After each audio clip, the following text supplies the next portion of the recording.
वन्दे ब्रह्मपुराधिपं श्रीसहजानन्दं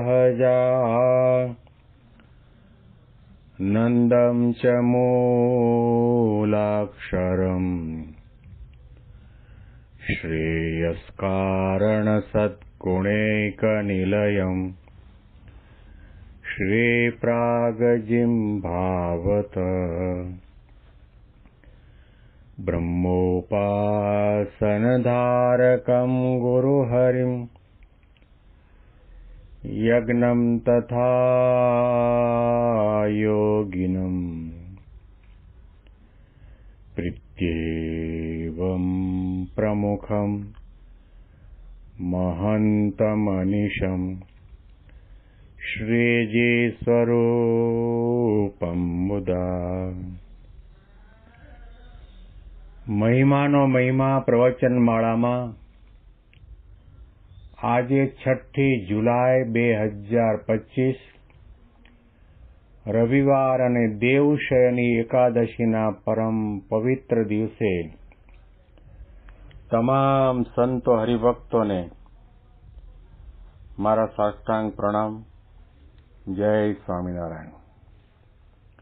હેપી વચનાવર દ્વિશતાબ્દી મહોત્સવ.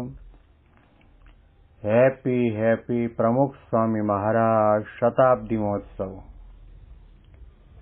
હેપી ચાતુર્માસ પ્રારંભ દેવશયની એકાદશી દિવસ.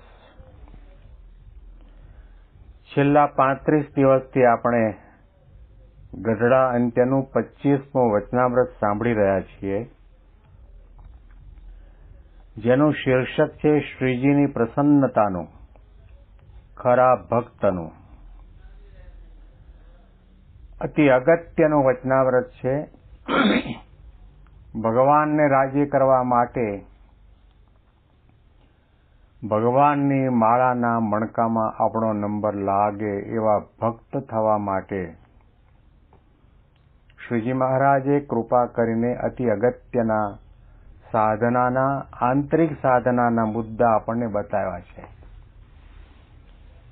જેમાં બાહ્ય વિવેક પણ આવે છે અને આધ્યાત્મિક વિવેકની વાતો પણ મહારાજે કરી છે. ઘણા બધા મુદ્દા મહારાજે કહ્યું કે અમને આ ગમે છે ને આ નથી ગમતું.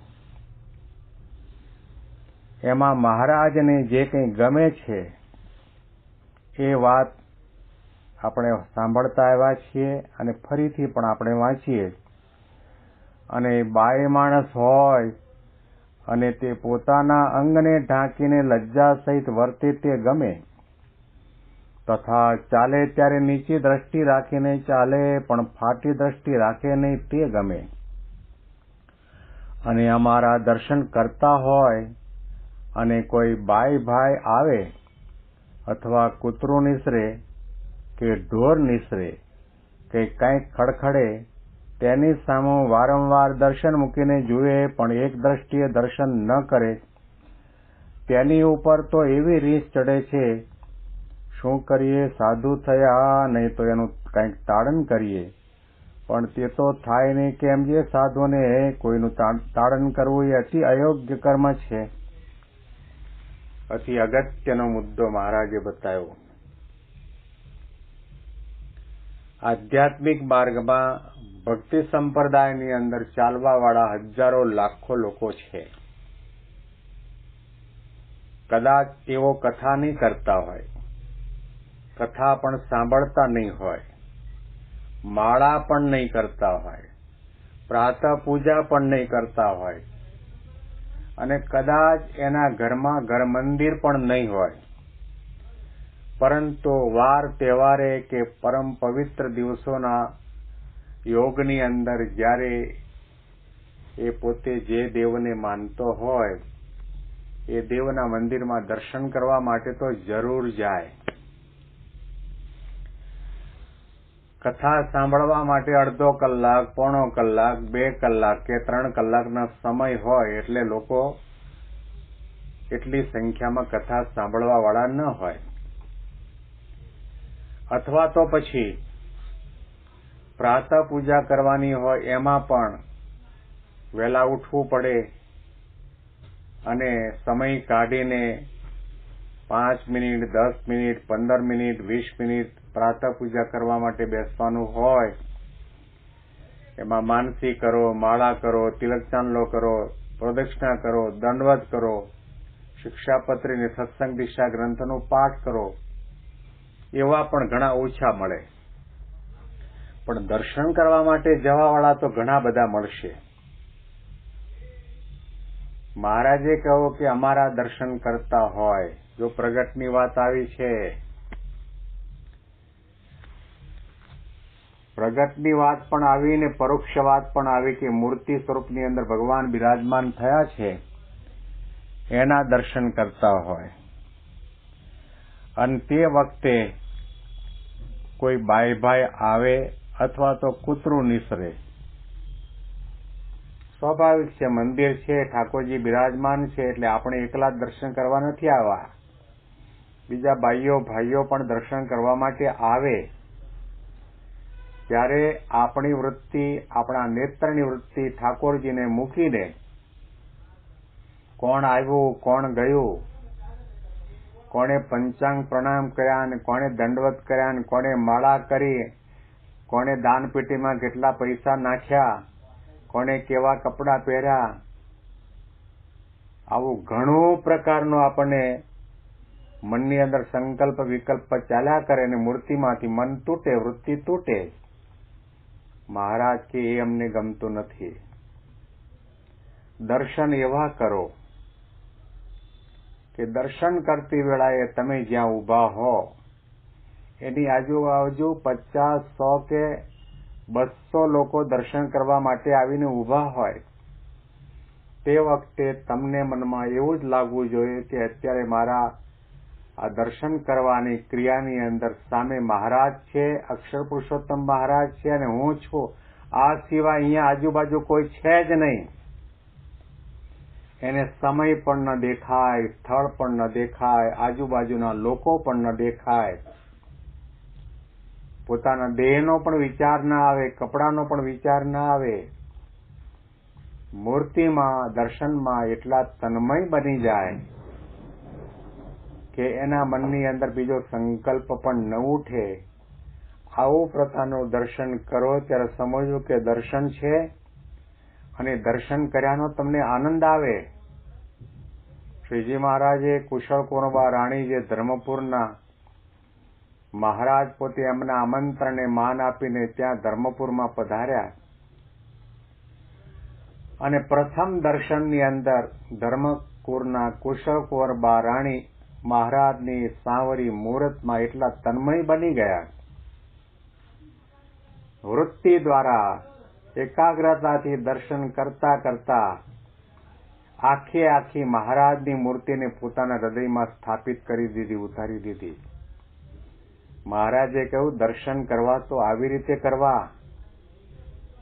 મહારાજે ક્યારેય પણ આધ્યાત્મિકતામાં પુરુષને પ્રાધાન્ય નથી આપ્યું, સત્તાને પ્રાધાન્ય નથી આપ્યું, રૂપ રમણીયતાને પ્રાધાન્ય નથી આપ્યું, બંગલા મોટર ગાડીને પ્રાધાન્ય નથી આપ્યું, વિદ્વતાને પ્રાધાન્ય નથી આપ્યું. જ્યાં આધ્યાત્મિકતા છે, જ્યાં ભાવ છે, જ્યાં પ્રેમ છે, જ્યાં મહિમા છે, જ્યાં ઉત્સાહ છે, જ્યાં ઉમંગ છે,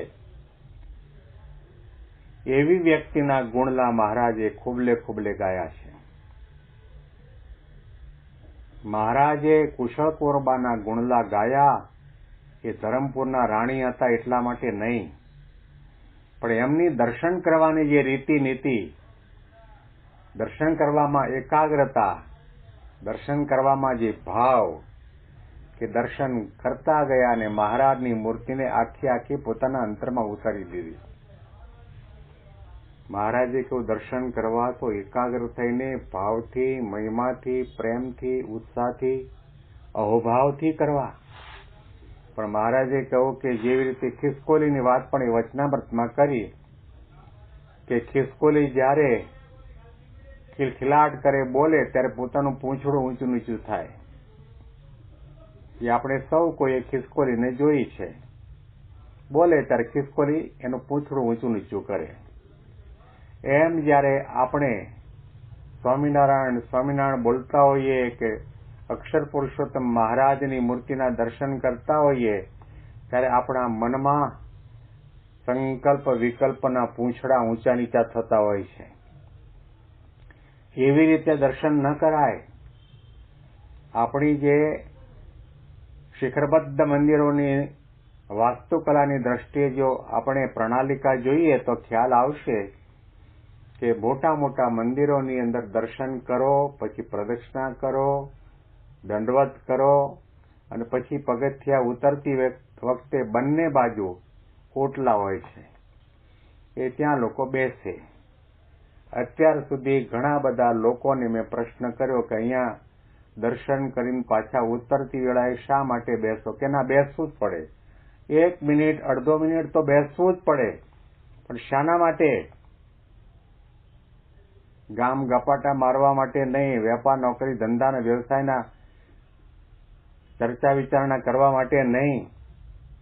પૂજારી કેવો છે, સાધુ કેવો છે, સત્સંગી કેવો છે, અને દંડવત કર્યા કે ન કર્યા, રૂપિયો નાખ્યો કે ન રાખ્યો, તિલક ચાંદલો કર્યો કે ન કર્યો, આવા કપડાં પહેરીને કેમ આવ્યો, આવા વિચાર કરવા માટે નહીં.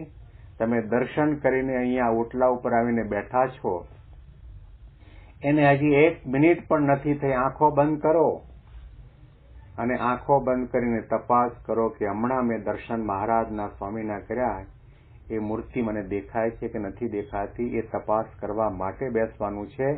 જો મૂર્તિ દેખાતી ન હોય તો તમે ફરીથી પાછા દર્શન કરવા માટે જાઓ અને નયનો ભરી ભરીને દર્શન કરો. ઘણા તો કેટલા સમયનો ભોગ આપીને, મોટો ખર્ચો કરીને, ટિકિટ ખર્ચીને હરિદ્વાર, જગન્નાથપુરી, બદ્રી કેદાર, તિરુપતિ, ક્યાં ક્યાં દર્શન કરવા માટે જાય. ગઢડા, ગોંડલ, સારંગપુર, ગોંડલ, વડતાલ, અમદાવાદ દર્શન કરવા માટે જાય. અને દર્શન કરીને આપણે બહાર નીકળ્યા એટલે પૂછીએ કોના દર્શન કર્યા, કે ખબર નહીં. તો ત્યાં ગયો તો શાના માટે?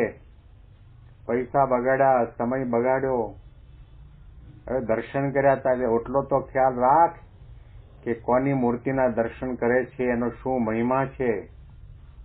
શ્રીજી મહારાજ કહે છે કે જે અમારા દર્શન કરતા હોય ને તે વખતે કોઈ બાય માણસ આવે અને દર્શન મૂકીને વારંવાર એના સામું ચકળ વકળ નજરથી જોયા કરે તો મહારાજ કે અમને જરાય ગમતું નથી. બેંગ્લોર મંદિરની અંદર 2020ની સાલની અંદર પ્રતિષ્ઠા કરી અને તે વખતે પ્રમુખ સ્વામી મહારાજ અહીંયા બેંગ્લોરમાં 7 દિવસ માટે રોકાયેલા. એમાં સાંજની સભામાં પ્રમુખ સ્વામી મહારાજ પોતે આશીર્વાદ આપી રહ્યા હતા અને તે વખતે